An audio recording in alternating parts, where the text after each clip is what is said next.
Di hari wanita itu kembali, suamiku menghilang semalaman. Pagi harinya, ibu mertua menyelipkan 30 miliar ke tanganku. Ceraikan dia, ambil uang ini dan lari, nak. Di tengah malam yang diguyur hujan deras, saat aku masih sibuk mengelus kotak berisi jam tangan bernilai miliaran yang rencananya akan kuberikan pada suamiku sebagai hadiah ulang tahun pernikahan, ibu mertuaku tiba-tiba mendorong sebuah kartu bank ke tanganku. Isinya 30 miliar, diiringi dengan kalimat yang dingin menusuk. Tanda tangani surat cerai ini, lalu ambil uang ini dan segera pergi. Bima sudah benar-benar rusak. Jakarta sedang memasuki puncak musim hujan. Hujan di ibu kota biasanya datang dan pergi dengan cepat, tidak sendlar-larut seperti di daerah pegunungan. Tapi malam ini terasa sangat berbeda. Hujan turun sederas air bah. Angin bertiup kencang, menghantam dinding kaca villa mewah kami di tepi sungai, menciptakan suara-suara kering yang menakutkan. Aku duduk meringkuk di sofa beludru di ruang tamu. Mataku menatap kosong ke kegelapan di luar. Jam antik besar di sudut ruangan baru saja berdentang 2 kali. Menandakan pukul 2 dini hari rumah ini terlalu besar. Dulu ketika Bima baru membelinya, aku begitu bahagia dan penuh harap. Kukira rumah megah ini akan menjadi istana yang kokoh untuk melindungi kami berdua dan anak-anak kami kelak. Namun sekarang saat aku terduduk sendirian di tengah ruang tamu yang luas ini, yang kurasakan hanyalah dingin yang menusuk tulang. Rasa dingin itu bukan berasal dari Aceh, bukan pula dari hujan di luar sana, melainkan merayap dari kehampaan di dalam hatiku. Bima belum pulang. Ini bukan pertama kalinya ia tidak pulang semalaman, tapi intuisi seorang wanita memberitahuku bahwa malam ini ada sesuatu yang tidak beres. Makanan di meja makan sudah kupanaskan 3 kali. Sayur asem ikan gabus kesukaannya kini sudah terlalu lembek. Semur dagingnya pun sudah mengental dan dingin. Sedingin perasaan kami akhir-akhir ini, aku sudah meneleponnya belasan kali. Di seberang sana hanya terdengar nada sambung yang sia-sia sebelum akhirnya berganti menjadi suara operator. Aku menghela napas panjang, mengambil ponselku dan mulai menjelajahi media sosial untuk mengalihkan rasa cemas. Cahaya biru dari layar ponsel menerpa wajahku yang lelah. Liniasa Facebook saat ini didominasi oleh postingan jualan online atau status galau orang-orang yang juga tidak bisa tidur. Aku menggulir layar tanpa sadar. Jariku bergerak monoton. Tiba-tiba tanganku berhenti. Jantungku serasa diremas. Berhenti berdetak sesaat. Di layar terpampang sebuah foto yang baru diunggah 15 menit yang lalu. Pemilik akun itu adalah Maya, mantan kekasih Bima, gadis yang kudengar baru saja kembali dari luar negeri minggu lalu. Foto itu menampilkan sebuah meja makan mewah di bawah cahaya lilin yang remang. Di sampingnya ada gelas anggur merah yang berkilauan. Sudut pengambilannya sangat cerdik, hanya memperlihatkan 2 tangan yang sedang mengangkat gelas untuk bersulang. Keterangan fotonya singkat, namun penuh makna. Jakarta menyambutku dengan kenangan lama. Hujan dingin, tapi hati ini hangat. Aku mungkin tidak akan peduli jika itu hanya foto biasa, tapi mataku terpaku pada tangan pria di dalam foto itu. Tangan itu mengenakan sebuah jam tangan dengan tali kulit berwarna coklat dan dial yang sangat detail. Itu adalah sebuah Patek Philippe model Calatrava klasik. Bagaimana mungkin aku bisa salah? Jam tangan itu adalah hadiah ulang tahun yang kuberikan pada Bima tahun lalu. Untuk membelinya, aku harus diam-diam menabung keuntungan dari usaha kecil-kecilanku selama 2 tahun, ditambah dengan seluruh tabunganku saat masih gadis. Hari itu, saat kuberikan kotak hadiah itu padanya, Bima memelukku erat, bersumpah akan menjaganya seperti ia menjaga pernikahan kami. Ia bahkan berkata, jam tangan ini adalah jimat keberuntungannya, benda yang membuatnya percaya diri di dunia bisnis. Namun kini jimat keberuntungan itu melingkar di pergelangan tangannya dalam sebuah suasana romantis bersama mantan kekasihnya. Sementara aku menunggunya dengan cemas di rumah. Aku memperbesar foto itu semaksimal mungkin. Setiap detailnya tampak begitu jelas, seolah mengeyek dan menaburkan garam di atas lukaku. Jari manisnya yang seharusnya terpasang cincin kawin disembunyikan dengan rapi, atau mungkin sudah dilepas sejak tadi hanya menyisakan sebuah pengkhianatan yang telanjang. Aku meletakkan ponselku di atas meja kaca, menimbulkan suara klik yang kering. Rasa sakit tidak datang tiba-tiba dan membuatku menangis histeris. Sebaliknya, aku merasa lumpuh. Sebuah mati rasa menjalar dari ujung jari, menyusuri tulang punggung, lalu meresap hingga ke sumsum. Aku duduk di sana, tak bergerak seperti patung batu. Suara hujan di luar terdengar semakin keras, semakin ganas. Seolah ingin menghanyutkan semua yang pernah kupercayai. Bima telah berbohong. Ia bilang malam ini harus menemui delegasi dari Dinas Tata Kota di luar kota, mungkin akan pulang larut atau menginap di hotel. Aku percaya padanya. Bahkan aku khawatir ia akan minum terlalu banyak alkohol dan sakit mah. Jadi aku sudah menyiapkan obat di dalam tas kerjanya sebelum ia berangkat. Ternyata delegasi yang ia temui memiliki rambut panjang tergerai, aroma parfum yang menggoda dan tahu cara menikmati anggur di bawah cahaya lilin. Aku teringat masa-masa sulit saat kami baru menikah. Bima saat itu hanyalah seorang insinyur sipil biasa. Sementara aku seorang guru lukis. Kami berbagi sebungkus mie instan. Sebungkah roti tawar. Aku mundur dari karierku untuk menjadi ibu rumah tangga, mengurus setiap makannya, tidurnya, dan merawat ibu mertuaku dengan baik agar ia bisa fokus mengejar karier. Kini saat ia sudah menjadi direktur di sebuah perusahaan konstruksi ternama, saat uangnya melimpah, kesetiaan yang kami bangun dari nol menjadi begitu murah harganya. Air mataku akhirnya mulai mengalir. Bukan isak tangis yang meraung-raung, melainkan tetesan air mata sunyi yang mengalir di pipi terasa panas dan asin. Aku menangisi diriku sendiri, menangisi kenaifan dan kepercayaan buta yang telah kuberikan padanya, di luar petir menyambar-nyambar. Kilatannya menerangi bayanganku yang memanjang di lantai marmer yang dingin. Aku tahu badai di luar sana akan reda saat fajar tiba, tapi badai di dalam hatiku baru saja dimulai. Dan mungkin badai ini akan menyapu bersih semua yang selama ini susah payah kujaga. Malam itu aku tidak tidur. Aku terus duduk di ruang tamu sampai suara hujan mulai mereda dan akhirnya berhenti total. Jam berdentang 5 kali. Langit di luar mulai berubah menjadi kelabu pertanda fajar. Udara setelah hujan terasa lembab dan sejuk tapi kepalaku terasa panas seperti sedang demam. Suara mesin mobil terdengar dari arah gerbang memecah keheningan pagi. Itu suara mobil Bima. Aku langsung mengenali suara mesin halus dari sedan mewah yang baru ia beli beberapa bulan lalu. Lampu depan mobil menyapu jendela ruang tamu dengan sorot yang menyilaukan lalu padam. Pintu kayu yang berat terbuka. Bima masuk dengan langkah sempoyongan. Ia melepas sepatunya dengan susah payah. Nyaris terjatuh ke lemari sepatu jika tidak cepat-cepat berpegangan pada dinding. Aku tetap duduk diam di sofa, tidak menyalakan lampu. Hanya ada sedikit cahaya remang dari halaman yang cukup untuk membuatku melihat wajahnya yang memerah dan matanya yang sayu. Bima terkejut melihat ada bayangan orang duduk dalam gelap. Ia menyipitkan mata, mengenaliku, lalu mengerutkan dahi. Suaranya serak karena alkohol dan rokok. "Kamu ngapain duduk kayak hantu begitu? Kenapa tidak nyalakan lampu?" Aku tidak menjawab pertanyaannya, hanya diam-diam berdiri dan menyalakan saklar lampu gantung. Cahaya kuning temaram menyinari penampilannya yang berantakan. Kemeja putihnya kusut, salah satu sisinya keluar dari celana dan kancing atasnya terbuka hingga ke dada. Aku mendekatinya. Seketika campuran aroma yang menusuk hidung membuat perutku mual. Aroma alkohol yang pekat, bau asap rokok yang menyengat, dan di antara itu semua tercium aroma tajam parfum wanita. Itu bukan aroma melati lembut yang biasa kupakai. Itu adalah aroma yang manis menyengat, provokatif, dan khas. Aroma parfum mahal yang biasa dipakai oleh wanita-wanita modis yang sering mengunjungi tempat-tempat hiburan mewah. Aroma ini menempel erat di kerah dan bahu kemeja Bima seperti stempel kepemilikan dari wanita lain. "Kamu dari mana baru pulang?" tanyaku. Suaraku terdengar anehnya tenang. Meskipun hatiku bergemuruh, Bima menghindari tatapanku, menunduk untuk melepas kaus kaki. Nadanya terdengar kesal untuk menutupi kebohongannya. "Kan sudah kubilang habis ketemu klien penting di luar kota, bapak-bapak dari dinas itu kalau minum gila-gilaan. Aku mabuk berat sampai ketiduran di mobil pas pulang, Pak sopir harus jalan pelan-pelan biar enggak goyang." "Klien penting mana yang pakai parfum Dior Poison yang menyengat begitu, Mas?" Aku melontarkan kalimat itu dengan ringan. Bima terdiam sejenak, tangannya yang sedang melepas kaus kaki membeku.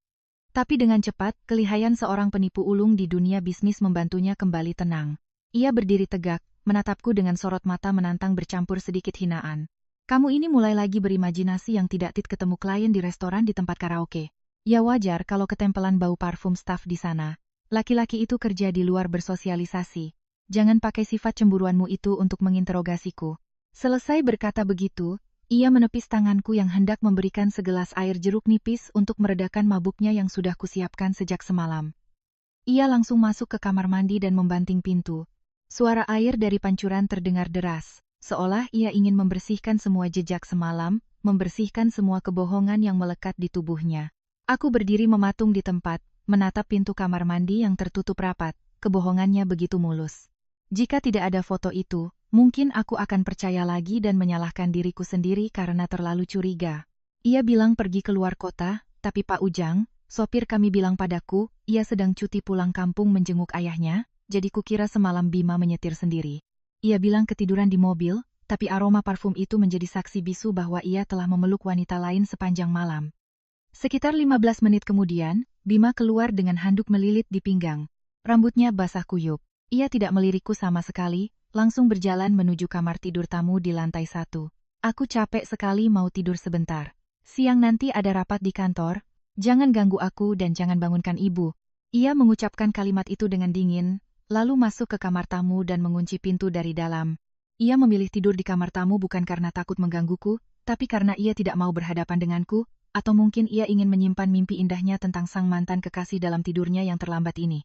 Aku berdiri di tengah ruang tamu yang luas, merasa seperti orang asing di rumahku sendiri. Suami yang selama ini kupuja, yang untuknya kukorbankan masa mudaku, kini menganggapku tak ada, seperti penghalang yang menyebalkan. Sikap dingin Bima terasa lebih menyakitkan daripada pengkhianatan fisik itu sendiri. Itu menunjukkan bahwa di dalam hatinya posisiku sudah benar-benar lenyap. Aku menatap ke lantai tempat ibu mertuaku Ibu Wati masih terlelap. Beliau adalah wanita yang sangat berkuasa dan tegas. Jika beliau tahu reng ini, apakah ia akan membela putra satu-satunya atau akan berpihak pada kebenaran? Aku melangkah gontai ke dapur. Meskipun hatiku hancur, aku tetap harus menyiapkan sarapan. Itu sudah menjadi kebiasaan tanggung jawab seorang menantu di keluarga terpandang ini. Tapi hari ini setiap gerakanku terasa hampa. Aroma parfum asing itu masih tercium samar. Menghantui pikiranku menjadi pertanda akan datangnya badai besar yang akan menerpa keluarga yang tampak harmonis dari luar ini. Pukul pagi, suasana di ruang makan terasa begitu menyesakan, hingga kau bisa mendengar debu berterbangan. Meja makan kayu jati yang panjang tertata rapi seperti biasa. Aku meletakkan semangkuk soto Betawi panas di hadapan ibu mertuaku, lalu dengan diam meletakkan mangkuk lainnya untuk Bima. Ia sudah bangun dan berpakaian rapi, tapi wajahnya masih menyiratkan kelelahan setelah semalaman berpesta. Ibu Wati duduk di ujung meja agung seperti seorang ratu. Beliau mengenakan daster sutra berwarna kuning gading. Rambutnya yang mulai memutih disanggul rapi, memperlihatkan dahi yang tinggi dan sepasang mata tajam yang pernah membuat banyak mitra bisnisnya segan. Beliau belum menyentuh sendoknya, hanya duduk diam, memutar-mutar gelang tasbih gaharu di pergelangan tangannya. Bima makan dengan kepala menunduk. Suara menyeruput kuah sotonya terdengar sedikit kasar, seolah sengaja membuat suara untuk memecah keheningan yang menakutkan ini. Ia tidak berani menatap ibunya, apalagi melirikku yang duduk di seberangnya. Soto hari ini kuahnya agak hambar ya, Bu? Bima tiba-tiba angkat bicara, nadanya kaku, berusaha mencari topik pembicaraan. Ibu Wati mengangkat wajahnya, tatapan dinginnya menusuk lurus ke wajah putranya. Beliau tidak menjawab pertanyaan tentang soto, melainkan meletakkan sendok dan garpunya ke mangkuk dengan bunyi tak yang keras. Suaranya tidak kencang, tapi cukup untuk membuat Bima tersentak dan berhenti mengunyah. Kuah sotonya tidak hambar. Yang hambar itu ikatan pernikahan kalian, ucap Ibu Wati. Suaranya dalam dan jelas. Kata demi kata.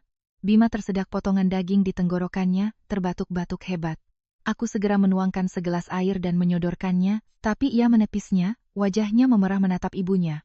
Ibu ini bicara apa? Pagi-pagi begini. Ibu Wati tersenyum sinis. Senyum yang tidak mencapai matanya. Ibu memang sudah tua, tapi belum pikun, belum buta, dan belum tuli. Semalam kamu kemana? Bima gelagapan. Kan sudah Bima bilang ke Rania. Bima ketemu klien di luar kota. Mobilnya mogok jadi pulang telat. Ketemu klien. Ibu Wati menaikkan nada suaranya, mengeluarkan ponsel dari saku dasternya, dan meletakkannya dengan keras di meja. Klienmu itu si Maya. Gadis yang dulu meninggalkanmu karena kamu miskin dan lebih memilih menikah dengan bule. Sekarang setelah dicampakkan suaminya, dia kembali ke sini. Begitu. Wajah Bima pucat pasi. Ia menatap ibunya dengan nanar, lalu berbalik menatapku dengan tatapan penuh amarah. Ia menggebrak meja, berteriak, pasti kamu yang mengadu macam-macam ke ibu. Kan kamu tidak suka melihatku kerja keras. Jadi kamu mengarang cerita untuk memfitnahku, kamu menghasut ibu untuk memarahiku. Hah, aku terperangah oleh tuduhan tak berdasar dari suamiku. Belum sempat aku membuka mulut untuk membela diri, Ibu Wati menggebrak meja lebih keras, membuat mangkuk sambal tumpah. Tutup mulutmu itu. Rania belum bicara sepatah kata pun pada ibu. Kamu pikir kamu bisa menipu ibu? Semalam Pak Ujang tidak pulang kampung. Ibu suruh dia mengikutimu. Dia melihatmu menjemput si Maya itu di bandara, lalu membawa dia ke sebuah bar di Jalan Senopati. Setelah itu kalian kemana lagi? Ibu tidak perlu mengatakannya di sini karena akan mengotori telinga menantu ibu. Bima membeku. Kebenaran yang terpampang telanjang membuatnya tidak bisa lagi mengelak. Ia terduduk lemas di kursinya. Ekspresinya berubah dari marah menjadi kaget lalu menjadi kesal. Ibu menyuruh orang memata-matai Bima. Ibu tidak percaya pada anak sendiri dan lebih percaya orang luar. Bima mencoba menyelamatkan sisa-sisa harga dirinya. Ibu percaya pada kenyataan, tegas Ibu Wati. Ibu percaya pada apa yang Ibu lihat. Kamu itu direktur perusahaan, kepala keluarga, tapi kelakuanmu seperti anak remaja yang gila perempuan. Kamu tega membiarkan istrimu menunggu di rumah sementara kamu bersenang-senang dengan perempuan murahan seperti itu. Apa kamu tidak malu? Bima menunduk dalam, kedua tangannya terkepal. Mangkuk soto di hadapannya kini sudah dingin. Lapisan lemaknya membeku di permukaan kuah. Tampak sangat tidak menggugah selera. Ibu Wati beralih menatapku. Tatapannya melembut tapi tetap tegas. Rania, ayo makan. Jangan biarkan kelakuan suamimu yang brengsek ini merusak kesehatanmu. Selesai makan, temui ibu di ruang kerja. Ada hal penting yang ingin ibu bicarakan. Selesai berkata begitu, beliau berdiri dan meninggalkan meja makan, membiarkan soto di hadapannya utuh. Punggungnya yang tegap memancarkan wibawa seorang pemimpin keluarga. Aku menatap kepergian ibu mertuaku lalu menatap Bima. Ia masih duduk di sana, lesu dan pengecut. Untuk pertama kalinya dalam 5 tahun pernikahan kami, aku menatap suamiku tanpa merasakan cinta atau hormat. Yang ada hanyalah rasa kasihan dan muak yang meluap. Aku mengambil sendok, mencoba menyuapkan sedikit soto ke mulutku. Rasanya hambar dan pahit. Sarapan hari ini bukan hanya semangkuk soto yang dingin, tapi juga titik akhir dari semua ilusi tentang kebahagiaan keluarga yang susah payah kubangun. Aku tahu pembicaraan di ruang kerja dengan ibu mertuaku akan menjadi titik balik yang akan mengubah seluruh hidupku. Aku menaiki tangga ke lantai 2, berdiri di depan pintu ruang kerja ibu mertuaku. Pintu kayu jati berukir itu tertutup rapat, memancarkan aura serius dan tenang. Aku menarik napas dalam-dalam, mencoba menenangkan detak jantungku yang menggila, lalu mengangkat tangan dan mengetuk 3 kali. Masuk, nak, suara Ibu Wati terdengar dari dalam, berat namun tegas. Aku mendorong pintu dan melangkah masuk. Ruangan itu dipenuhi aroma dupa yang lembut, menenangkan. Interiornya ditata dengan gaya klasik, mewah tanpa terkesan pamer. Rak-rak buku setinggi langit-langit dipenuhi berbagai jenis buku bisnis, hukum, dan feng shui. Ibu Wati sedang duduk di kursi berlengan yang dilapisi kulit berwarna coklat tua. Di hadapannya ada satu set meja teh dari kayu eboni. Di atas meja, teko porselen mengepulkan asap tipis. Beliau memberi isyarat agar aku duduk di kursi di seberangnya. Duduklah, minum teh dulu biar hangat. Beliau menuangkan teh ke dalam cangkir kecil lalu menyodorkannya padaku. Aku menerimanya dengan terima kasih, Bu, bisikku, aku menyesap teh itu. Rasa sepat yang ringan di ujung lidah berubah menjadi manis di pangkal tenggorokan. Tapi itu tidak cukup untuk meredakan keteganganku. Aku melirik Ibu Wati, menunggu kalimat penghakiman atau nasihat. Biasanya dalam sinetron saat anak lelakinya selingkuh, ibu mertua akan menasihati menantunya untuk sabar dan memaafkan demi keutuhan rumah tangga. Apakah Ibu Wati akan seperti itu? Ibu Wati menatapku cukup lama, tatapannya seolah menembus isi hatiku. Lalu beliau menghela napas, meletakkan cangkir tehnya, suaranya menjadi sangat serius. Rania, kamu sudah menjadi menantu di rumah ini selama 5 tahun kan? Iya Bu, lah tahun 2 bulan, jawabku pelan. Selama 5 tahun ini, Ibu mengamatimu dengan saksama, kamu baik hati, rajin, jujur, dan tahu sopan santun. Sejujurnya, Ibu sudah menganggapmu seperti putri kandung Ibu sendiri, bukan sekadar menantu, ucapnya dengan nada sedikit tercekat. Aku menunduk, mataku terasa panas. Ibu sangat baik pada Rania. Rania sangat berterima kasih. Ibu Wati mengibaskan tangannya lalu tiba-tiba berdiri dan berjalan menuju brankas yang tersembunyi di balik sebuah lukisan. Beliau membukanya dengan cepat dan mengeluarkan sebuah amplop tebal, serta sebuah kartu berwarna hitam yang tampak mewah. Beliau kembali dan meletakkan semuanya di meja di hadapanku. Ini kartu ATM isinya R30 miliar, pinnya tanggal lahirmu. Dan ini surat gugatan cerai yang sudah Ibu minta pengacara siapkan. Bima belum tahu, tapi kamu harus tanda tangani ini. Aku terbelalak menatap benda-benda di atas meja, lalu menatap Ibu Wati dengan bingung hingga tak bisa berkata-kata. 30 miliar cerai. Kenapa Ibu ingin aku bercerai sekarang? Ibu bicara apa? Ibu mengusir Rania. Tanyaku tergagap. Air mata sudah di pelupuk mata. Ibu Wati menggeleng, meraih tanganku yang dingin dan menggenggamnya erat. Bukan Ibu mengusirmu nak, Ibu sedang menyelamatkanmu. Dengarkan Ibu baik-baik. Bima itu bukan hanya selingkuh, dia sudah sangat keterlaluan. Perusahaannya tenggelam dalam utang. Dia melakukan praktik bisnis kotor, menggelapkan pajak, dan terlibat dalam beberapa proyek fiktif. Cepat atau lambat, hukum akan menjeratnya. Tubuhku lemas seketika. Bima bangkrut. Bukankah ia selalu membanggakan kontrak-kontrak triliunan, membeli mobil mewah, dan barang-barang bermerek? Ibu Wati seolah bisa membaca pikiranku. Kemewahan yang ia tunjukkan itu hanya kedok untuk menipu orang. Nak, dia gali lubang tutup lubang meminjam dari rentenir untuk membayar utang bank. Sekarang si Maya itu kembali, dia semakin terjerumus karena ingin pamer pada mantan kekasihnya. Jika kamu masih di sini, masih tercatat sebagai istri sahnya, kamu akan ikut terseret secara hukum. Saat itu terjadi, hutang akan menimpamu, penjara menantimu, hidupmu akan hancur. Kata-kata beliau bagai petir di siang bolong membuatku merinding. Ternyata di balik pengkhianatan cinta, ada jurang kehancuran finansial dan hukum yang sama sekali tidak kuketahui. Uang 30 miliar ini adalah uang pribadi ibu, tabungan seumur hidup ibu. Ibu berikan padamu sebagai modal untuk memulai hidup baru. Ambil uang ini, tandani surat cerai hari ini, dan pergi dari rumah ini sebelum malam. Pergilah yang jauh, putuskan hubungan dengannya untuk sementara waktu. Aku menatap mata Ibu Wati. Di dalam matanya yang tajam, kini terpancar kekhawatiran dan rasa iba. Beliau tidak membela putranya. Beliau sedang melindungiku, orang asing yang telah memanggilnya ibu selama 5 tahun. Tapi Bu, bagaimana dengan ibu? Kalau Rania pergi, siapa yang akan merawat ibu? Lalu Mas Bima. Beliau tersenyum sedih, menepuk-nepuk punggung tanganku. Ibu sudah tua, ibu sudah merasakan semua pahit getir kehidupan. Ibu bisa menjaga diri sendiri. Sedangkan Bima, dia laki-laki. Dia yang berbuat, dia yang harus menanggung akibatnya. Itu harga yang harus dia bayar untuk menjadi dewasa. Ibu tidak bisa melindunginya terus-menerus, tapi kamu tidak bersalah. Kamu masih muda. Kamu pantas mendapatkan kehidupan yang damai dan bahagia. Bukan neraka yang akan segera datang ini. Beliau mendorong surat cerai dan pulpen ke arahku. Tatapannya tegas. Tanda tangani, nak, jangan lemah. Kelemahanmu saat ini adalah racun yang akan membunuh masa depanmu. Dengarkan ibu sekali ini saja. Aku mengambil pulpen itu. Tanganku gemetar. Aku menatap kartu hitam yang penuh kuasa dan lembaran kertas putih yang dingin. Aku sadar inilah satu-satunya pelampung yang dilemparkan ibu mertuaku di tengah lautan badai. Beliau memilih mengorbankan putranya yang rusak untuk menyelamatkan hidup menantunya yang malang. Di dalam ruangan yang hening, hanya terdengar detak jam antik dan napasku yang terengah-engah. Aku menarik napas dalam-dalam, menyeka air mata yang baru saja jatuh, dan membubuhkan tanda tanganku dengan satu goresan tegas di atas surat gugatan cerai itu. Satu tanda tangan senilai 30 miliar, dan juga tanda tangan yang mengakhiri sebuah pernikahan yang penuh kebohongan. Tinta hitam itu membekas dalam di atas kertas putih. Aku menatap tanda tanganku, terasa asing sekaligus lega. Namaku ada di sana di samping kolom kosong untuk tanda tangan Bima. Seperti sebuah deklarasi kemerdekaan pertama. Setelah bertahun-tahun hidup di bawah bayang-bayang seorang suami, Ibu Wati melihat surat itu mengangguk puas. Beliau mengambilnya dan menyimpannya dengan hati-hati di dalam map. Bagus, sisanya biar ibu yang urus. Pengacara ibu akan menangani gugatan sepihak jika Bima berulah. Sekarang kembalilah ke kamarmu, kemasi barang-barangmu.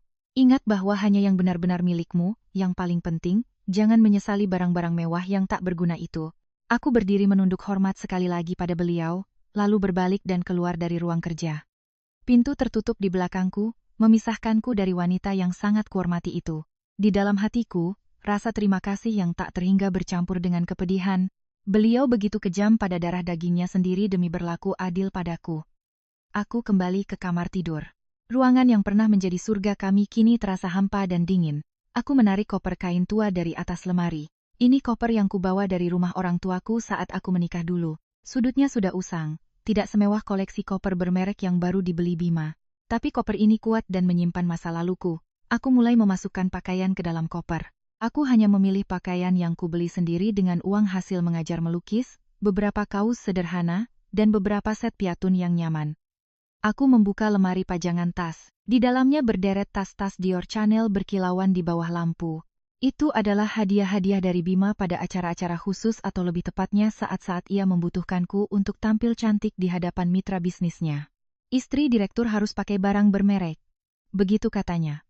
Aku menyentuh sebuah tas Hermes Birkin berwarna oranye yang mencolok. Harganya setara dengan seluruh harta seorang pekerja biasa. Tapi aku menarik tanganku kembali. Aku tidak akan mengambilnya. Aku juga tidak mengambil perhiasan berlian apapun yang pernah ia berikan. Benda-benda itu bukan milikku. Benda-benda itu milik label istri direktur yang akan segera kutanggalkan. Benda-benda itu dibeli dengan uang yang kini ku ketahui berbau penipuan dan utang. Aku hanya mengambil album foto keluarga dari masa kecilku, beberapa buku favorit, dan peralatan melukisku yang sudah usang. Itulah harta sejatiku, jiwaku. Saat menutup koper, aku melihat sekeliling kamar untuk terakhir kalinya. ranjang pengantin, meja rias, bingkai foto pernikahan di dinding. Semuanya kini terasa asing, seolah milik orang lain. Aku melepas cincin kawin dari jariku, meletakkannya dengan rapi di atas meja rias, di samping kunci rumah dan kunci mobil. Aku akan pergi dengan kakiku sendiri, memesan taksi, tidak membawa apapun dari keluarga ini kecuali kebaikan hati, Ibu Wati. Saat menyeret koper ke pintu, aku tak sengaja melihat pantulan diriku di cermin. Wanita di cermin itu memiliki mata yang bengkak, wajah pucat tanpa riasan, tapi tatapannya memancarkan kekuatan yang aneh. Bukan lagi Rania yang lemah yang menangis di tengah hujan. Aku yang sekarang memegang Rp30 miliar dan sebuah kesempatan untuk memulai hidup baru. Aku menyeret koper menyusuri lorong. Suara rodanya di lantai kayu terdengar begitu tegas. Sampai di lantai bawah, aku melihat Bima sedang duduk santai menonton TV di ruang tamu, memegang segelas jus jeruk. Wajahnya acuh tak acuh seolah pertengkaran pagi tadi tidak pernah terjadi. Melihatku membawa koper, ia mengangkat alis, nadanya mengejek. Kamu mau main drama apa lagi? Mau kabur dari rumah? Mau mengancamku? Biar aku minta maaf, kan? Sudahlah, jangan akting, bawa koper sebesar itu, paling juga pergi beberapa hari lalu pulang lagi. Ia masih mengira aku adalah kucing penurut yang merajuk sebentar lalu akan kembali menggesekkan kepala di pangkuannya. Ia tidak tahu bahwa kucing itu telah berubah menjadi harimau, dan ia telah memutuskan untuk meninggalkan sangkar emas palsu ini selamanya. Aku berhenti dan menatap lurus ke matanya. Kali ini aku tidak menghindar, tidak juga takut. Aku tidak sedang berakting, Mas. Surat gugatan sudah kutandatangani, cincin sudah kukembalikan. Mulai saat ini kita jalan masing-masing. Hiduplah dengan semua perhitunganmu dan wanita selingkuhanmu itu. Sedangkan aku akan mencari kehidupanku sendiri. Bima tertegun. Senyum mengejeknya lenyap dari bibirnya. Ia melompat berdiri hendak menghalangiku. Kamu gila. Siapa yang mengizinkanmu pergi? Kamu itu istriku, biarkan dia pergi. Suara teriakan Ibu Wati menggema dari tangga. Segas perintah militer. Beliau berdiri di sana berpegangan pada pegangan tangga menatap putranya dengan tatapan membara. Mulai detik ini, dia bukan istrimu lagi. Dia putriku. Kalau kamu berani menyentuhnya, ibu tidak akan tinggal diam. Bima terpaku menatap ibunya lalu menatapku. Wajahnya penuh kebingungan. Ia tidak mengerti apa yang sedang terjadi. Mengapa ibunya malah seolah mengusir menantunya, tapi dengan cara melindunginya. Aku tersenyum. Senyum getir namun lega. Aku mengangguk pada Ibu Wati sebagai ucapan selamat tinggal, lalu menyeret koperku dan berjalan lurus keluar pintu. Di luar matahari sudah bersinar cerah, sinar mentari setelah hujan terasa hangat dan menyilaukan. Menerpa taman yang masih basah, aku melangkah keluar dari gerbang villa masuk ke dalam taksi yang sudah menunggu. Mau kemana, Mbak? Tanya sopir taksi. Ke hotel di tepi sungai di Jakarta Pusat. Ya, Pak. Jawabku. Suaraku terdengar jelas dan mantap. Mobil mulai berjalan meninggalkan villa megah dan suami pengkhianat di belakang. Aku tidak menoleh ke belakang. Di dalam tasku, kartu hitam itu tergeletak diam. Tapi aku bisa merasakan bebannya. Itu bukan hanya uang, itu adalah kebebasan, kepercayaan, dan awal dari sebuah perjalanan baru yang penuh badai, namun juga penuh harapan. Taksi melaju perlahan keluar dari gerbang villa. Tapi baru saja sopir hendak menginjak gas, sesosok tubuh melompat ke depan, menghalangi mobil. Suara rem berdecit nyaring di jalanan yang masih basah. Aku yang duduk di belakang terlonjak, tanganku mencengkeram erat tali tas. Itu Bima. Ia berdiri di depan mobil, kedua tangannya menggedor kap mesin dengan keras. Wajahnya memerah karena marah, sama sekali tidak ada penyesalan.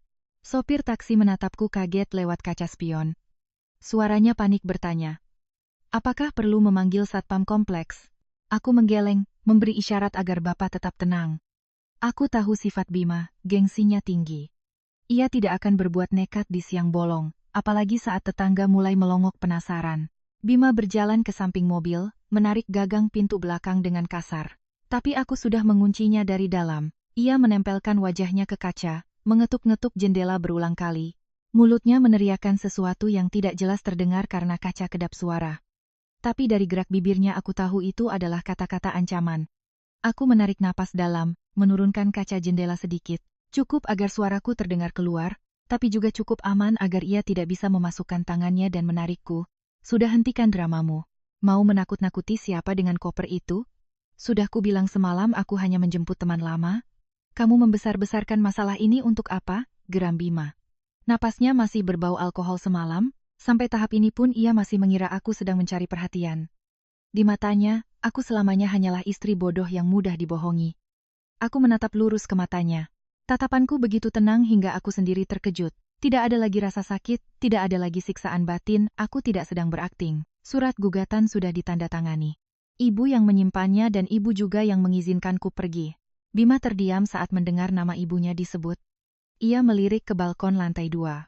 Tempat Ibu Wati masih berdiri seperti patung perunggu, mengawasi setiap gerak-gerik putranya dengan agung. Biarkan dia pergi, suara Ibu Wati terdengar dari atas, tegas dan final. Mulai sekarang dia bukan istrimu lagi. Jangan sampai ibu harus memanggil satpam untuk menyeretmu masuk. Bima menggeram berbalik menatapku dengan tatapan penuh kebencian. Ia menunjuk wajahku. Hebat kamu merasa punya backingan dari ibu. Jadi kamu berani macam-macam ya? Sekali kamu melangkah keluar dari rumah ini, jangan harap bisa kembali. Kita lihat saja, tanpa uang dari Bima ini, kamu bisa hidup seperti apa? Aku tersenyum. Senyum paling lega selama 5 tahun terakhir. Terima kasih atas perhatianmu. Aku akan hidup dengan sangat baik, jauh lebih baik daripada hidup di samping suami pengkhianat. Semoga kamu dan teman lamu itu bahagia selamanya. Jangan cari aku lagi. Selesai berkata begitu, aku menoleh ke sopir dan berkata dengan tegas, jalan Pak. Mobil itu menyelinap melewati Bima, menambah kecepatan dan melesat pergi. Aku tidak menoleh ke belakang. Tapi lewat kaca spion aku melihat Bima berdiri mematung di tengah jalan. Sosoknya semakin mengecil lalu hilang di balik deretan pohon rindang di tepi jalan. Mobil melintasi jembatan Semanggi, angin berhembus kencang. Kota Jakarta terhampar di hadapanku dengan gedung-gedung pencakar langitnya. Arus lalu lintas yang padat. Sudah berapa lama aku tidak memandangi kota ini sebagai seorang wanita bebas? Selama 5 tahun, hidupku hanya berputar dari rumah ke pasar, ke kantor suami, lalu kembali ke rumah untuk memasak. Duniaku menyempit, hanya sebatas bayang-bayang Bima. Aku meletakkan tangan di dada kiri. Jantungku berdetak kencang dan kuat. Di dalam tasku ada kartu berisi R30 miliar. Angka yang tidak pernah berani kubayangkan seumur hidupku. Tapi yang lebih berat dari uang itu adalah kebaikan hati Ibu Wati. Beliau telah memberiku pedang dan perisai untuk melindungi diriku di tengah badai yang akan datang. Sopir taksi melirikku dari kaca spion, nadanya prihatin. Mbak, lagi bertengkar sama suami. Ya sudahlah, saling mengalah saja biar rumah tangga adem. Namanya juga laki-laki, kadang suka khilaf. Aku tersenyum tipis dan menggeleng. Orang luar sering menasihati wanita untuk bersabar seperti itu. Tapi mereka tidak tahu bahwa ada kesabaran yang menjadi racun bagi jiwa dan ada kepergian yang menjadi satu-satunya jalan untuk bertahan hidup. Bukan bertengkar, Pak. Ini namanya pembebasan, jawabku singkat. Mobil berbelok ke pusat kota menuju hotel mewah yang telah kupilih. Aku memandangi lautan manusia yang sibuk berlalu lalang di luar jendela. Hari ini langit Jakarta begitu cerah. Matahari bersinar keemasan setelah hujan semalaman. Dan aku tahu hidupku mulai hari ini juga akan memasuki babak baru. Meskipun jalan di depan masih terjal, setidaknya aku punya hak untuk menulis sendiri kelanjutan kisah hidupku. Taksi berhenti di depan lobi sebuah hotel bintang 5 paling mewah di kota. Seorang petugas dengan seragam rapi segera menghampiri, membukakan pintu mobil dan menyambutku dengan senyum profesional. Aku melangkah keluar. Perasaan canggung sejenak menghampiriku saat melihat penampilanku. Kaos dan celana jeans sederhana, wajah tanpa riasan, tangan menyeret koper kain usang, benar-benar tidak serasi dengan kemewahan di sekitarku. Tapi aku melangkah masuk dengan kepala tegak. Di dalam tasku ada kartu hitam yang penuh kuasa. Dan yang lebih penting, aku punya harga diri seorang wanita yang baru saja menemukan kembali dirinya. Aku menuju meja resepsionis. Petugas yang cantik menatapku dengan sedikit selidik, tapi tetap bersikap sopan. Selamat siang, Bu. Ingin memesan kamar, atau sudah ada reservasi? Saya mau sewa kamar suite dengan pemandangan kota untuk jangka panjang selama 2 minggu, kataku dengan tenang. Petugas itu sedikit terkejut lalu dengan cepat mengetik di keyboard. Baik, Bu, untuk kamar suite harganya 15 juta per malam, belum termasuk pajak dan layanan. Apakah Ibu yakin ingin memesan untuk 2 minggu? Aku tidak berkata apa-apa, hanya mengeluarkan kartu hitam yang diberikan Ibu Wati dan meletakkannya di atas meja. Tatapan petugas itu seketika berubah. Ia mengambil kartu itu dengan kedua tangan. Sikapnya menjadi jauh lebih hormat. Inilah kekuatan uang. Kekuatan yang selama ini sering kuanggap remeh. Tapi kini aku paham. Uang adalah baju zirah yang melindungiku dari pandangan rendah orang lain. Setelah menyelesaikan administrasi, aku diantar ke kamarku di lantai 18. Pintu terbuka, sebuah ruangan yang luas dan menakjubkan terhampar di hadapanku. Kamar itu didekorasi dengan elegan dengan nuansa krem dan emas. Jendela kaca dari lantai ke langit-langit menghadap langsung ke jantung kota Jakarta dengan gedung-gedungnya yang menjulang. Aku memberi tip pada petugas yang membawakan koper lalu mengunci pintu. Sendirian di dalam ruangan yang sunyi dan mewah ini, barulah aku berani melepaskan seluruh keteganganku. Aku menjatuhkan diri ke tepi tempat tidur dengan sprei putih bersih yang selembut awan. Hal pertama yang kulakukan adalah mengeluarkan kartu bank itu. Aku berjalan ke berangkas di dalam lemari pakaian. Dengan hati-hati aku memasukkan kartu itu, lalu mengatur kata sandi baru. Bunyi bip dari berangkas terdengar seperti suara kunci yang mengunci masa laluku. Uang 30 miliar ini bukan untuk kuhambur-hamburkan, melainkan modal untuk memulai hidup baru dan juga kepercayaan yang dititipkan ibu mertuaku. Aku berjanji pada diriku sendiri tidak akan menyentuhnya sepesar pun jika tidak benar-benar perlu untuk masa depanku. Setelah urusan uang selesai, aku masuk ke kamar mandi. Bak mandi berendam yang luas terbuat dari marmer putih. Aku mengisi bak dengan air hangat, menaburkan sedikit garam mandi beraroma lavender yang tersedia. Aku menanggalkan pakaian yang berbau debu jalanan dan semua kenangan pahit pagi ini. Aku merendam diri dalam air hangat, memejamkan mata. Air hangat memeluk tubuhku, menenangkan otot-otot yang tegang. Aku menggosok tubuhku dengan kuat, seolah ingin membersihkan semua jejak pernikahan yang gagal, membersihkan perasaan dikhianati yang kotor dan menempel di kulitku. Aku teringat tatapan Bima, teringat aroma parfum asing di kemejanya. Air mata kembali mengalir, larut bersama air di dalam bak. Aku mengizinkan diriku menangis untuk terakhir kalinya. Menangisi 5 tahun masa mudaku, menangisi cinta pertamaku yang naif dan buta. Setelah hampir 1 jam berendam, aku keluar dari bak, melilitkan handuk lembut di tubuhku. Aku berdiri di depan cermin besar, memandangi tubuhku meskipun sedikit kurus karena banyak pikiran. Aku masih muda, kulitku masih sehat. Aku baru berusia 29 tahun. Hidupku tidak bisa berakhir di sini. Aku mengenakan jubah mandi hotel, menyeduh secangkir teh panas dan duduk di balkon. Angin sepoi-sepoi meniup rambutku yang basah. Di bawah sana, arus lalu lintas terus mengalir tanpa henti. Kota ini tetap hidup dan penuh energi. Tidak peduli, ada seseorang yang baru saja hancur dan menderita. Aku mematikan ponselku sejak meninggalkan rumah. Sekarang saat pikiranku sudah sedikit lebih tenang, aku memutuskan untuk menghadapi kenyataan. Aku mengambil ponsel, menekan tombol daya, layar menyala dan seketika rentetan notifikasi pesan dan panggilan tak terjawab membanjiri ponsel membuatnya bergetar hebat di tanganku. Pertarungan yang sesungguhnya baru saja akan dimulai. Ponselku baru saja aktif. Layarnya kembali menyala terang. Nama yang tertera adalah Dewi, sahabat karibku sejak SMA. Begitu aku mengangkat telepon, belum sempat aku berkata halo. Suara cempreng Dewi sudah meledak dari seberang sana. Volumenya begitu keras sampai aku harus menjauhkan ponsel dari telingaku. Ya ampun, Rania, kamu kemana saja sih? Aku telepon sampai ponselku panas, tidak diangkat. Kamu di mana sekarang? Kamu aman kan? Mendengar suara cemas Dewi, mataku terasa panas. Di saat sulit seperti ini, barulah ketahuan siapa yang benar-benar peduli. Orang pertama yang panik mencariku bukanlah keluarga, melainkan sahabatku yang ceplas-ceplos ini. Dewi, aku tidak apa-apa. Aku di hotel. Ada apa sih sampai kamu teriak-teriak begitu? Aku mencoba menenangkan suaraku. Bagaimana tidak apa-apa? Kamu tahu tidak suamimu yang terhormat itu sedang mencarimu kemana-mana? Dia baru saja meneleponku. Suaranya seperti orang gila. Dia bilang kalau aku tidak memberitahu di mana kamu sembunyi.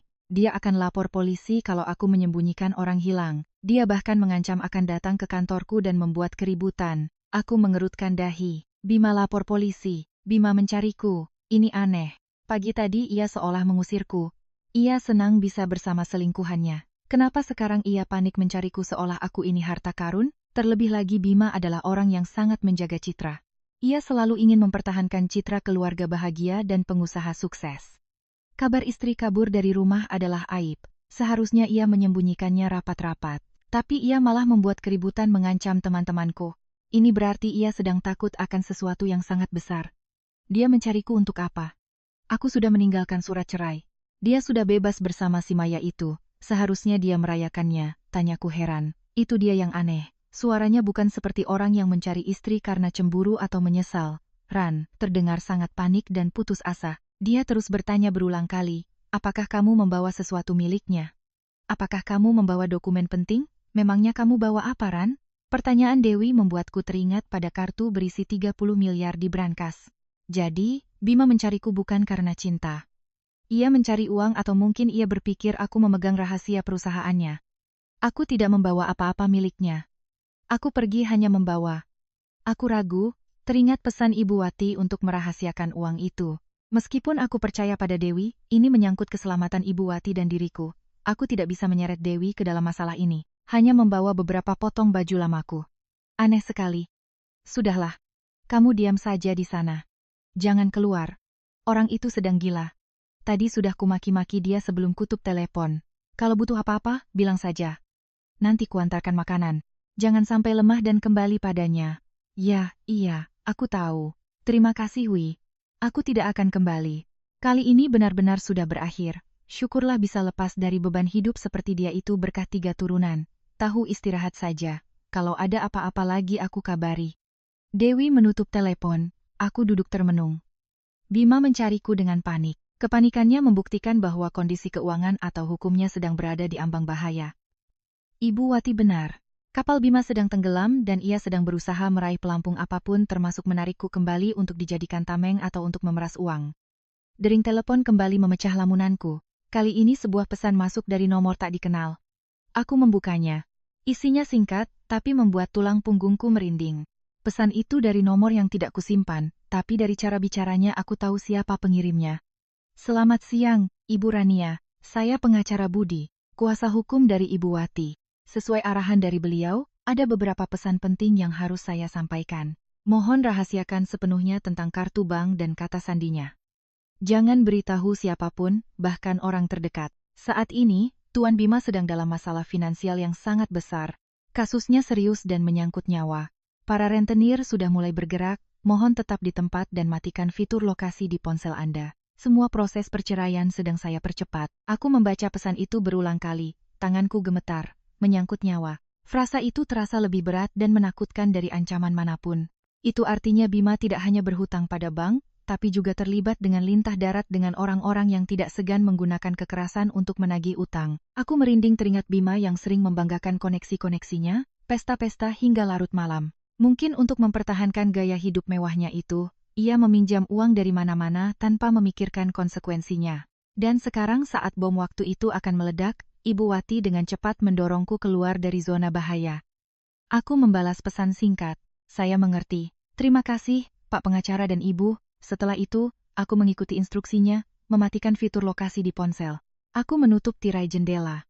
Meskipun berada di lantai 18, rasa tidak aman tetap menyelimutiku.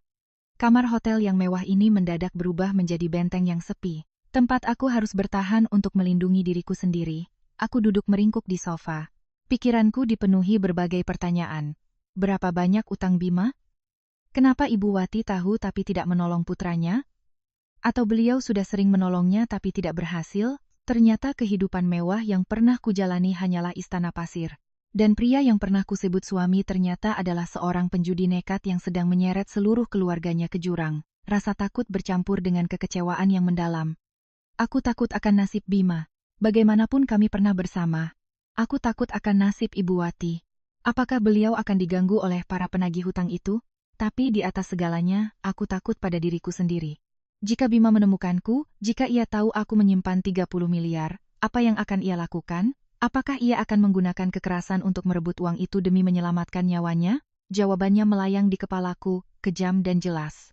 Sangat mungkin saat manusia terpojok, sisi hewannya akan mengambil alih. Suaranya yang nyaring terasa menusuk di tengah kesunyian, membuatku terlonjak hingga nyaris menjatuhkan gelas. Siapa yang menelepon ke telepon kamar pasti resepsionis atau... Aku mengangkat gagang telepon dengan ragu, menempelkannya ke telinga tanpa bersuara. Halo, maaf. Apakah ini dengan Ibu Rania? Saya dari resepsionis. Ada seseorang yang mengaku sebagai staf dari perusahaan Ibu mengatakan ada urusan yang sangat mendesak dan sedang menunggu di lobi. Jantungku berdebar kencang. Mereka menemukanku. Bagaimana bisa secepat ini? Siapa namanya? Tanyaku, berusaha tenang. Beliau bilang namanya Pak Agus, kepala akuntan dari perusahaan PT Bima Perkasa.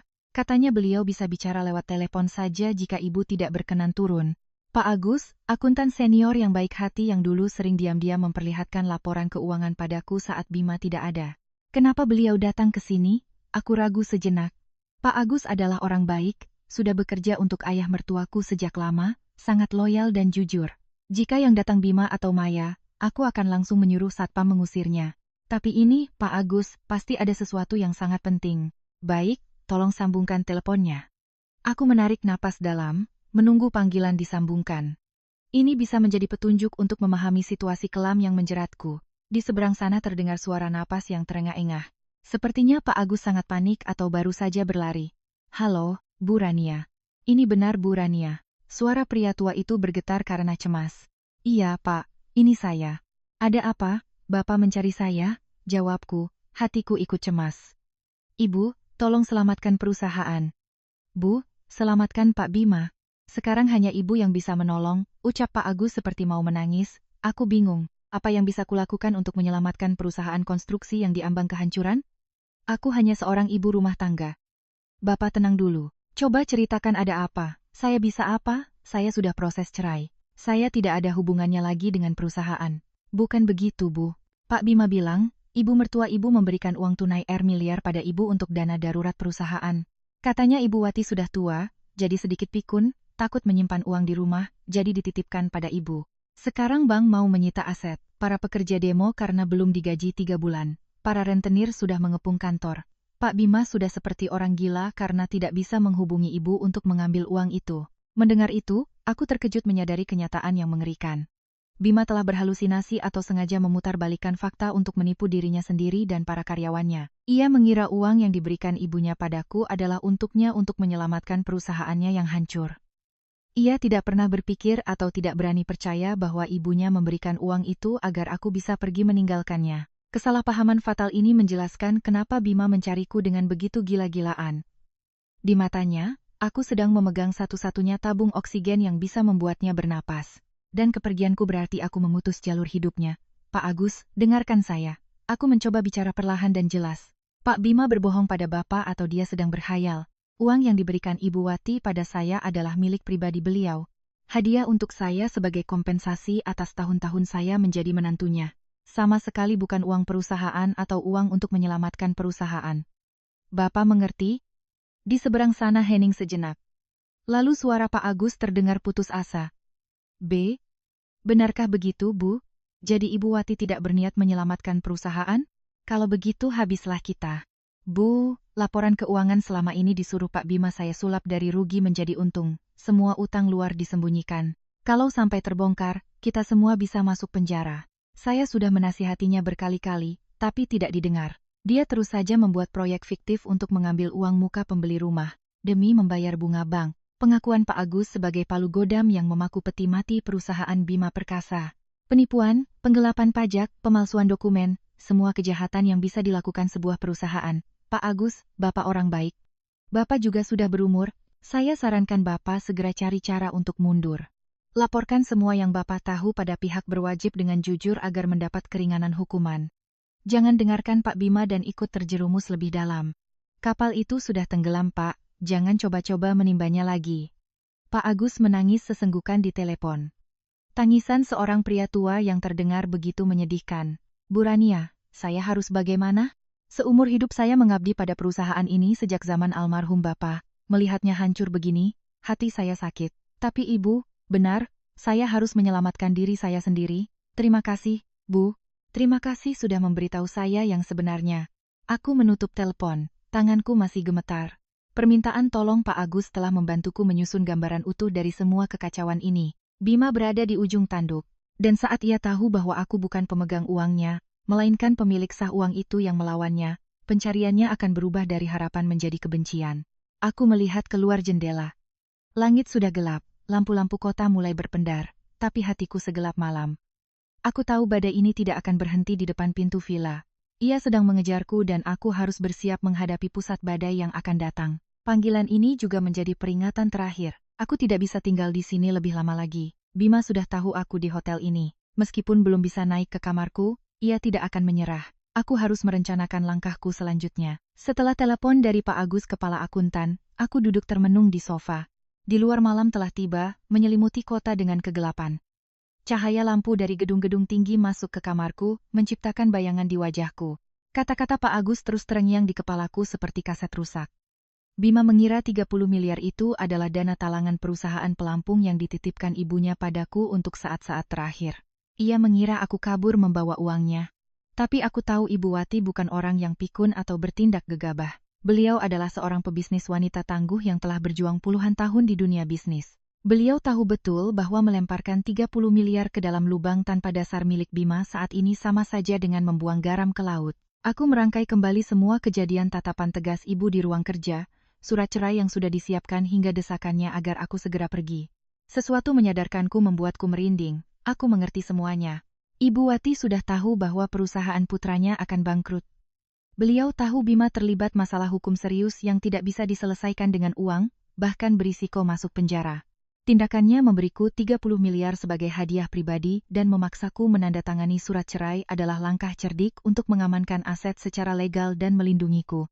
Jika aku masih berstatus sebagai istri Bima saat kasus ini diusut, seluruh asetku akan disita untuk ganti rugi. Tapi jika aku bercerai dan bisa membuktikan uang ini adalah hibah pribadi yang kuterima sebelum kasus ini meledak, hukum akan melindungiku. Ibu telah menggunakan 30 miliar untuk membeli kebebasan dan keselamatanku, sekaligus menyelamatkan sedikit aset bersih untuk keluarga. Mencegah Bima menghabiskannya untuk membayar utang rentenir. Air mataku kembali mengalir deras, aku menangis bukan karena sedih, tapi karena terharu. Ibu mertuaku, wanita yang dari luar tampak dingin dan tajam, ternyata diam-diam menanggung beban langit yang runtuh untuk melindungi menantunya yang tidak sedarah. Beliau rela membiarkan putranya menanggung akibat perbuatannya. Rela melihat bisnisnya goyah hanya untuk memberiku jalan keluar. Aku mengambil ponsel, mengetik sebuah pesan untuknya dengan jari gemetar. Aku ingin menelepon, mendengar suaranya, menangis seperti anak kecil. Tapi aku teringat pesan pengacara untuk menjaga kerahasiaan. Bu, Rania sudah mengerti semuanya. Rania mengerti kebaikan hati ibu. Rania akan berterima kasih pada ibu seumur hidup. Aku menekan tombol kirim, menunggu dengan cemas. Semenit kemudian, layar ponselku menyala. Balasan dari ibu singkat dan tegas seperti kepribadiannya. Diam. Jaga uang itu, hiduplah yang baik, jangan sia-siakan pengorbanan ibu. Aku memeluk ponselku, merasakan kehangatan. Pesan itu adalah perintah sekaligus doa. Aku berjanji pada diriku sendiri akan menjadi lebih kuat. Aku tidak akan menggunakan 30 miliar ini untuk bersenang-senang. Aku akan menjaganya seperti menjaga kepercayaan dan harapan yang telah ibu berikan. Aku berdiri memeriksa berangkas sekali lagi, memastikan kartu itu aman. Bima dan Maya boleh mencariku, tapi mereka tidak akan pernah bisa menyentuh uang ini. Ini adalah benteng terakhirku, dan aku akan melindunginya dengan nyawaku. Keesokan harinya, aku mengurung diri di kamar hotel, hanya memesan makanan melalui layanan kamar. Rasa cemas masih menghantuiku karena tahu Bima sedang mencariku dengan gila-gilaan. Sekitar pukul 10 pagi, telepon kamar kembali berdering. Resepsionis memberitahu ada seorang wanita tua yang ingin menemuiku. Katanya ia adalah bibiku dari kampung yang datang berkunjung. Aku mengerutkan dahi. Bibi dari kampung. Aku tidak punya kerabat yang tahu aku di sini. Aku meminta resepsionis mendeskripsikan penampilannya. Beliau memakai baju kurung warna coklat, kacamata hitam, dan masker. Bu, datang naik ojek online, katanya. Tolong sampaikan pada keponakannya. Bibi Wati datang bawa oleh-oleh dari desa. Bibi Wati, itu Ibu Wati. Aku segera menyuruh resepsionis mengizinkannya naik. 5 menit kemudian, pintu diketuk. Aku membuka pintu dan terkejut melihat wanita di hadapanku. Jika bukan karena sorot mata tajam yang kukenali di balik kacamata hitamnya, aku tidak akan tahu, ini adalah direktur utama perusahaan properti yang sangat berkuasa. Ibu Wati mengenakan pakaian sederhana seperti orang yang hendak ke pengajian membawa keranjang buah. Penampilannya sangat berbeda dari biasanya. Ibu seruku segera menariknya masuk dan mengunci pintu. Ibu Wati melepas masker dan kacamatanya. Wajahnya tampak sangat lelah. Hanya dalam semalam rambutnya terasa lebih banyak yang memutih. Kerutan di sudut matanya semakin dalam karena beban pikiran. Kamu aman di sini? Apa Bima sudah menemukanmu? Tanyanya cepat. Rania aman, Bu. Dia memang menelepon dan menyuruh orang mencari, tapi Rania tidak pernah keluar, jadi belum bertemu. Kenapa ibu berpakaian seperti ini? Tanyaku cemas sambil membantunya duduk. Ibu Wati menghela napas, menyesap air yang baru kutuangkan. Harus menyamar begini biar tidak dikenali para penagih hutang dan mata-mata Bima. Rumah sedang kacau, Nak. Tadi pagi polisi ekonomi datang membawa surat perintah penyidikan dan menyegel rekening perusahaan. Bima sedang lari ke sana kemari mencoba menyuap, tapi percuma hukum tidak bisa dibeli. Aku terkejut meskipun sudah menduk, mendengar langsung dari ibu membuatku merinding. Separah itu, Bu. Beliau mengangguk, matanya syarat kekhawatiran. Dia terlibat kasus penipuan dan penggelapan pajak skala besar, proyek-proyek fiktif yang ia jual. Sekarang para pembeli menuntut. Ibu sudah berkali-kali menasihatinya untuk berbisnis dengan jujur, tapi dia dibutakan oleh keserakahan dan perempuan jalang itu. Beliau meraih tanganku, tangannya dingin namun kokoh. Ibu datang untuk memberikan ini. Beliau mengeluarkan selembar kertas yang sudah dilegalisir notaris dari dalam tasnya. Ini adalah akta hibah yang membuktikan bahwa 30 miliar itu adalah hadiah pribadi dari ibu untukmu. Dokumen ini dibuat dan disahkan 2 hari sebelum surat penyidikan keluar. Hukum akan melindungi uangmu. Aku memegang kertas itu terasa begitu berat.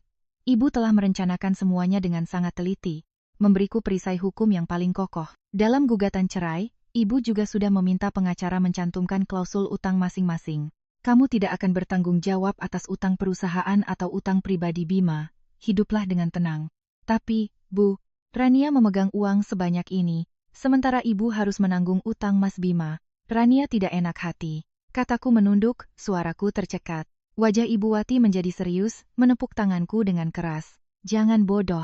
Uang ini tidak ada apa-apanya dibanding utang-utangnya. Ibu menyimpannya untukmu agar nama baik keluarga ini tidak sepenuhnya hancur.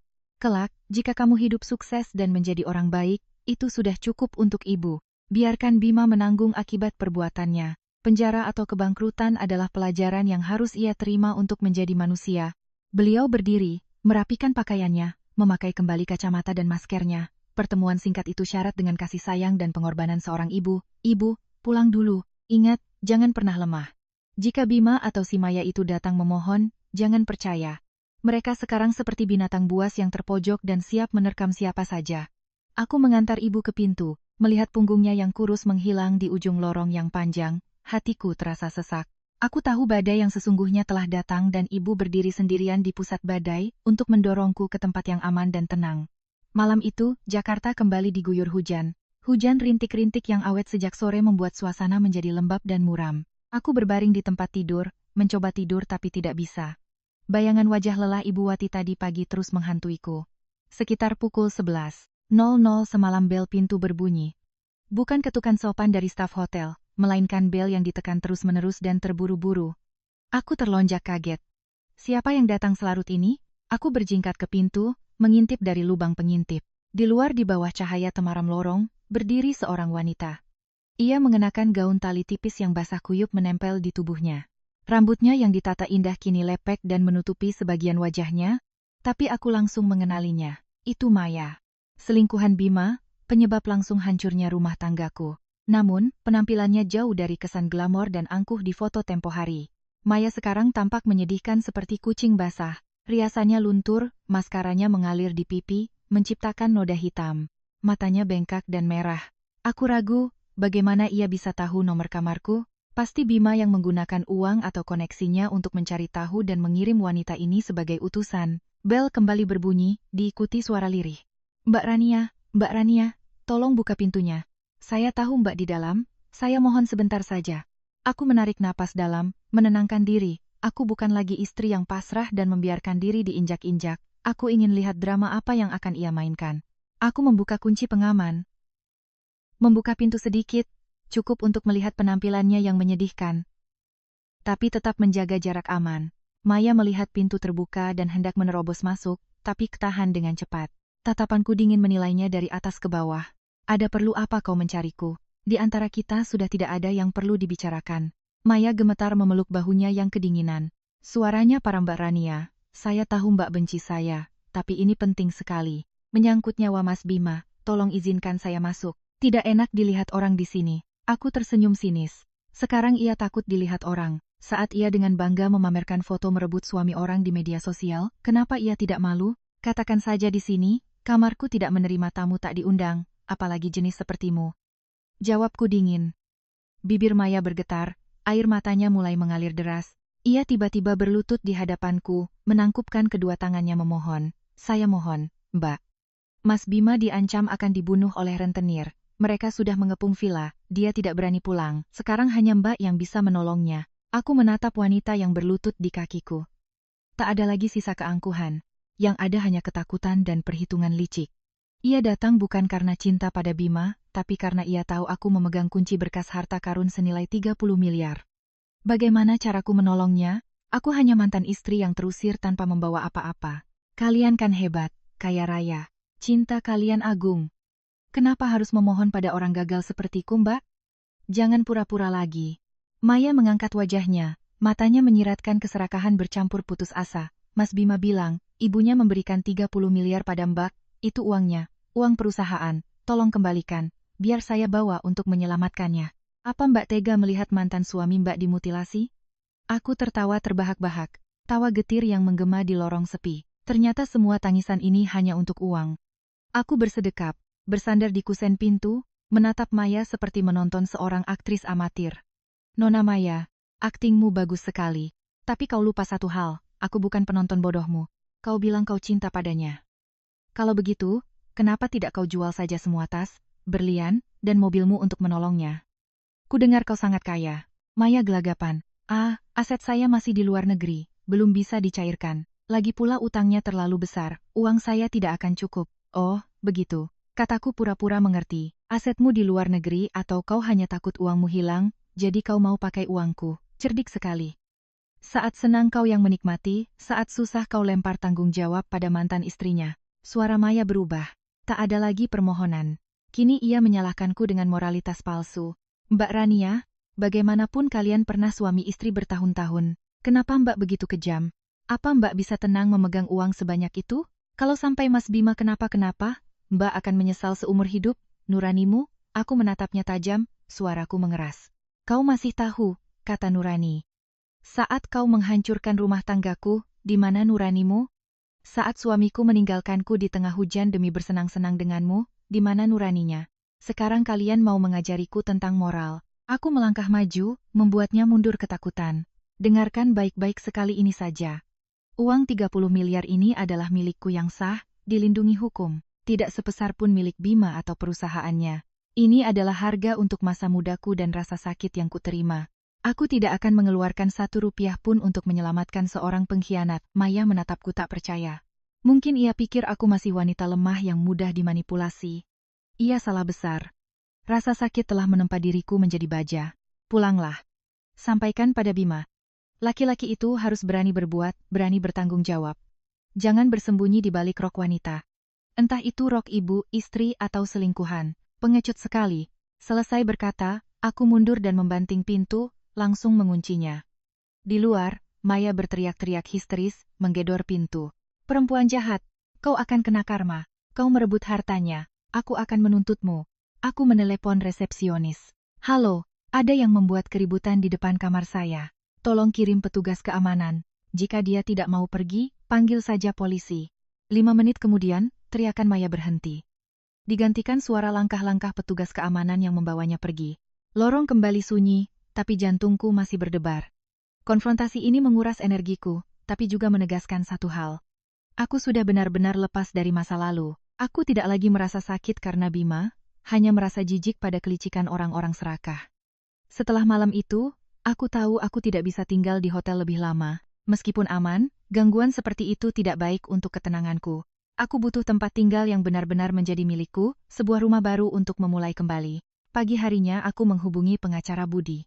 Beliau mengabarkan bahwa gugatan ceriku sudah diproses cepat oleh pengadilan. Dengan bukti perselingkuhan yang jelas dan dukungan hukum dari Ibu Wati, posisiku sangat kuat. Pengacara Budi juga membantuku menemukan sebuah apartemen mewah dengan keamanan super ketat di Jakarta Selatan. Jauh dari tempat tinggalku dulu. Aku memutuskan menyewanya selama setahun. Hari pindahan aku menyeret koper lamaku masuk ke apartemen kosong di lantai 12. Apartemen itu tidak terlalu besar, tapi terasa damai. Ini adalah kerajaanku sendiri. Aku mulai membeli perabotan, sofa hijau tos kaca yang selalu kuimpikan, lukisan-lukisan karyaku, dan tanaman-tanaman hias untuk balkon.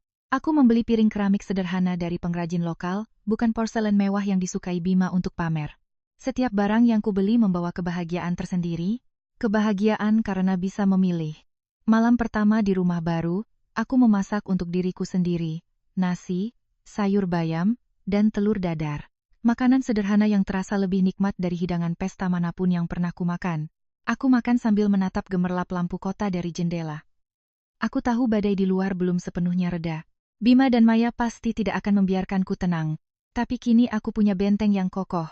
Aku punya uang, rumah, dan perlindungan hukum serta doa dari Ibu Wati. Aku membuka buku catatan mulai merancang masa depanku. Aku akan membuka sebuah studio desain interior kecil melanjutkan mimpiku yang tertunda karena pernikahan. Akan kunamai cahaya kecil seperti diriku saat ini. Sebuah cahaya kecil yang kuat dan tak akan padam. Malam itu untuk pertama kalinya setelah sekian lama aku tidur nyenyak tanpa mimpi buruk. Pagi itu dimulai dengan keheningan yang menakutkan seperti jeda sebelum tsunami datang. Aku sedang menyiram tanaman di balkon saat ponselku bergetar hebat.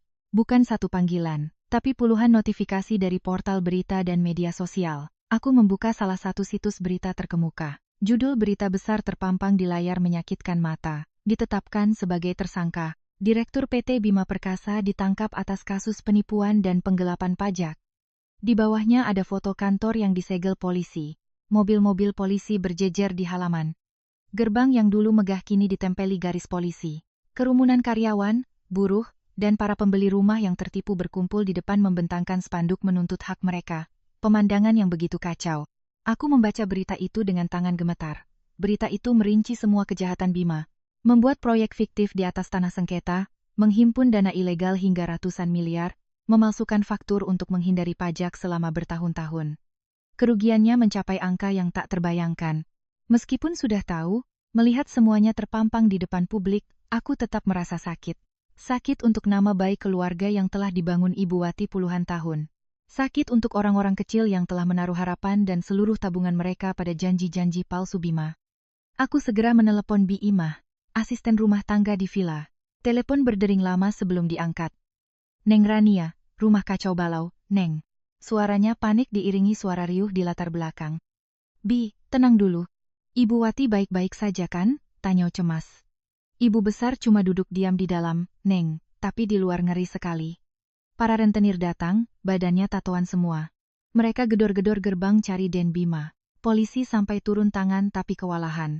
Den Bima sudah kabur dari kemarin. Tidak ada kabar. Aku bisa membayangkan Ibu Wati duduk sendirian di tengah kekacauan. Wanita setegar baja itu di usia senjanya harus menanggung malu karena putranya. Bi Imah, tolong kunci semua pintu. Jaga ibu baik-baik, jangan lupa ingatkan minum obat jantungnya. Saya akan hubungi pengacara untuk membantu. Setelah menutup telepon, aku duduk termenung. Bima benar-benar hancur. Citra pengusaha suksesnya lenyap, hanya menyisakan citra seorang penipu yang menjadi buronan. Sore harinya, foto-foto Bima dan Maya yang sedang berpesta pora beberapa hari sebelumnya beredar luas di media sosial, sangat kontras dengan penderitaan para korbannya. Netizen marah besar, melacak dan menghujat keduanya. Nama Maya sebagai pelakor dan Bima sebagai penipu menjadi viral. Aku melihat Maya dibuli habis-habisan di internet. Sejarahnya sebagai wanita simpanan para pejabat dibongkar. Ia langsung menutup semua akun media sosialnya dan menghilang. Cinta yang ia agung-agungkan yang membuat Bima rela membuang istrinya ternyata begitu rapuh di hadapan masalah. Aku hanya bisa menghela napas. Bukan merasa puas, tapi merasa miris. Karma memang ada. Dan ketika datang ia tak kenal ampun. 3 hari setelah surat penangkapan dikeluarkan, pengacara Budi meneleponku. Suaranya serius. Bu Rania, Tuan Bima melalui pengacaranya telah mengajukan permohonan darurat ke pengadilan. Ia meminta pemblokiran seluruh aset ibu, terutama rekening berisi R30 miliar itu. Ia menuduh ibu bersekongkol dengan Ibu Wati untuk mencuci uang hasil kejahatan. Aku mencengkeram ponsel. Amarahku memuncak. Sampai titik ini pun saat dirinya menjadi buronan, Bima masih ingin menyeretku ke bawah bersamanya. Ia ingin merebut kembali uang yang telah ibu gunakan untuk melindungiku. Lalu bagaimana hasilnya, Pak? Apa aset saya akan diblokir? TK cemas. Ibu tenang saja. Pagi tadi saya sudah menghadap pengadilan dan pihak kepolisian. Kita punya bukti hukum yang sangat kuat. Jelas Pak Budi. Pertama, akta hibah antara Ibu Wati dan Anda telah disahkan notaris jauh sebelum kasus ini diusut. Kedua, sumber dana 30 miliar itu terbukti jelas berasal dari aset pribadi Ibu Wati yang sah selama 30 tahun berbisnis, sepenuhnya terpisah dari aliran dana haram perusahaan Bima Perkasa. Ibu Wati telah menyediakan semua bukti rekening koran dan bukti pembayaran pajaknya. Aku lega luar biasa. Beban berat di dadaku terangkat. Ibu Wati benar-benar seorang ahli strategi. Beliau sudah mengantisipasi kelicikan putranya sendiri. Hasilnya, pengadilan telah menolak permohonan tidak masuk akal dari Tuan Bima. Aset ibu aman dan dilindungi hukum. Pihak penyidik juga telah memastikan ibu tidak terlibat dalam operasional perusahaan, jadi ibu sepenuhnya bersih. Terima kasih, Pak Pengacara. Terima kasih banyak. Tanpa Bapak dan Ibu Wati, saya pasti sudah ikut tenggelam. Jangan berterima kasih pada saya. Berterima kasihlah pada ibu mertua Anda. Beliau wanita paling tangguh yang pernah saya temui di pengadilan tadi. Saat mendengar putranya menuntut menantunya, beliau hanya tersenyum dan berkata pada hakim, anak salah memang harus dihukum. Saya tidak akan membela kejahatan meskipun itu anak kandung saya sendiri. Mendengar itu, air mataku kembali menetes. Bima telah menghancurkan segalanya dengan tangannya sendiri. Ia bukan hanya kehilangan istri dan karier, tapi juga kehilangan kehormatan terakhir di mata ibunya. Malam harinya, aku menerima kabar Bima sedang diburu oleh para rentenir yang menawarkan hadiah bagi siapapun yang menemukannya. Binatang yang terluka itu sedang mengamuk dalam keputusasaan dan aku tahu ia akan menghubungiku sekali lagi sebagai usaha terakhirnya. Aku memastikan sistem keamanan apartemenku berfungsi baik. Aku siap untuk konfrontasi terakhir ini. Tengah malam yang sunyi diiringi rintik hujan, teleponku berdering. Nomor tak dikenal sepertinya dari telepon umum. Instingku berkata, itu adalah dia. Aku menarik napas dalam dan mengangkatnya tanpa bersuara. Di seberang sana hanya terdengar suara napas terengah-engah dan bising lalu lintas. Rania, ini aku. Suara Bima terdengar parau dan putus asa. Sama sekali tidak ada sisa wibawa seorang direktur. Ada apa? Jawabku dingin. Kamu di mana? Kenapa kamu dan ibu menipuku? Uang 30 miliar itu uangku. Uang untuk menyelamatkan nyawaku. Kamu tahu tidak? Teriaknya seperti orang gila. Bima, sadarlah, kataku tegas. Uang itu bukan milikmu. Itu hasil kerja keras ibu seumur hidup. Beliau memberikannya padaku karena aku pantas mendapatkannya dan karena beliau ingin menyelamatkan sedikit kehormatan untukmu. Jangan salahkan siapapun. Semua ini terjadi karena keserakahanmu sendiri. Diam kau perempuan jahat, tega. Aku akan membunuhmu. Aku akan menemukanmu. Ia memakiku dengan kata-kata kasar. Kau bersekongkol dengan ibu untuk menjebloskanku ke penjara dan merebut hartaku, kan? Aku mendengarkan semua makiannya dengan tenang. Saat manusia terpojok, topengnya akan lepas dan sifat aslinya yang egois akan terlihat. Ketika aku tidak merespon, nadanya tiba-tiba berubah. Ia mulai menangis. Rania, aku salah. Aku tahu aku salah. Maya sudah meninggalkanku. Dia membawa kabur semua perhiasanku. Sekarang aku hanya punya kamu. Tolong aku Rania. Beri aku 10 miliar saja. Aku mohon. Setelah ini aku akan berubah. Aku akan menebus semua kesalahanku. Kita kan pernah saling mencintai. Apa kau tega melihatku masuk penjara? Perubahan sikapnya yang drastis membuatku muak. Ia masih mengira aku bodoh dan bisa dimanipulasi dengan kata-kata manis. Bima, aku memotongnya. Cinta dan kasih sayang di antara kita sudah mati di malam kau meninggalkanku demi wanita itu. Laki-laki itu harus berani bertanggung jawab. Jangan hubungi aku lagi. Polisi sedang melacak panggilan ini. Mendengar kata polisi, telepon langsung ditutup. Aku meletakkan ponsel, merasa lega sepenuhnya. Aku telah memutus benang terakhir yang mengikatku padanya. Di luar hujan telah reda. Aku membuka jendela, menghirup udara malam yang sejuk. Besok matahari akan terbit dan aku tahu mimpi buruk ini akan segera berakhir. 2 hari setelah telepon malam itu, berita penangkapan Bima tersebar di mana-mana. Ia ditangkap di sebuah motel kumuh di pinggir kota saat hendak kabur ke luar negeri. Fotonya yang kuyu, berantakan dengan tangan diborgol menjadi viral. Tidak ada yang akan menyangka ia pernah menjadi seorang taipan properti. Pengacara Budi menelepon dan memberitahuku bahwa saat ditangkap di dompet Bima hanya tersisa beberapa ratus ribu rupiah. Maya sudah lebih dulu melarikan diri ke Eropa seminggu sebelumnya, membawa semua harta yang berhasil ia kuras dari Bima, meninggalkan kekasihnya di tengah bencana. Yang paling membuatku terharu adalah tindakan Ibu Wati. Meskipun sudah menyatakan tidak akan menolong putranya, beliau diam-diam menjual 2 bidang tanah warisan dan tabungan hari tuanya. Bukan untuk menyuap aparat, tapi untuk membayar gaji ratusan karyawan yang belum dibayar Bima. Beliau secara pribadi datang ke kantor, menemui perwakilan karyawan dan menunduk meminta maaf atas nama putranya. Anak saya bersalah, biarkan hukum menghukumnya. Tapi keringat kalian tidak boleh hilang sia-sia. Izinkan saya atas nama keluarga mengembalikan sebagian hak kalian. Tindakan beliau meredam kemarahan publik. Orang-orang menghormatinya setinggi langit. Beliau telah menyelamatkan sisa-sisa kehormatan keluarga dengan cara yang paling bermartabat. Sebulan kemudian, aku menerima surat cerai resmi dari pengadilan.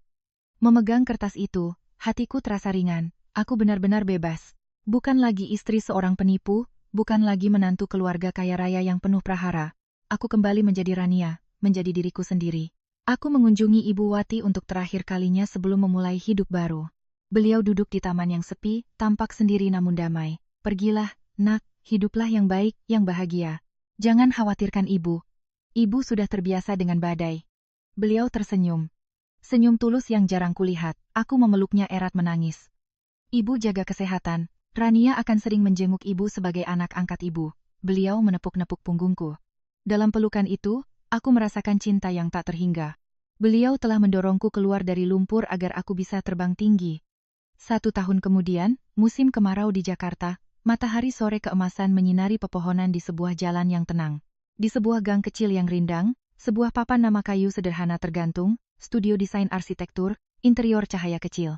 Aku menamainya demikian untuk mengingatkan diriku bahwa sekecil apapun cahaya, jika ia terus menyala, ia bisa menerangi kegelapan. Hari pembukaan aku hanya mengundang teman-teman dekat. Studio kecilku ditata dengan apik, penuh tanaman dan karya seni. Disinilah aku akan mewujudkan mimpiku yang tertunda.